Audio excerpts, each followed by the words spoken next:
Selam əleykini kəsmək var ərik hələlik. Bu bağ sənin, bu könül sevgi üstəlik hələlik. Pərişanam gəzirəm, şahidim qədim küçələr.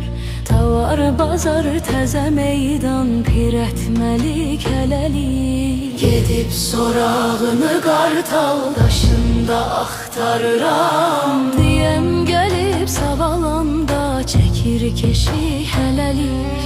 Ya bəlkə də sarı daşdan duran o heykəldir, şəhər yerində başın saxlayıbdı dik hələlik. Başımda min dənə miskər tükanının səsi var. Filarmonikdir, çalır senfonik müzik, hələlik.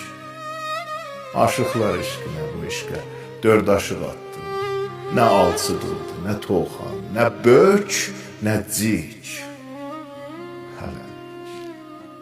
Bıçaq, oraq, qəmə ox, dəhrə balta çərki gəzən bu eşqi doğramağa oldular şərik, hələlik. Kəsik, kəsik, kəsilibdir, bölük, bölük bölünüb, ipək kimi ürək olmuş dəlik, dəlik, hələlik.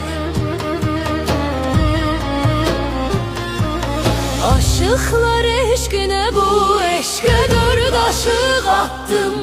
Nə alçı durdu, nə tovxan, nə bök, nəcik hələlik. Bıçaq, oraq, qəmə ox, dərə balta kərki gəzən bu eşqi doğramağa oldular şərik hələlik. Kəsik, kəsik, kəsilibdi, bölük, bölük bölünüb, İpək kimi ürək olmuş dəlik, dəlik, hələlik. İpək kimi ürək olmuş dəlik,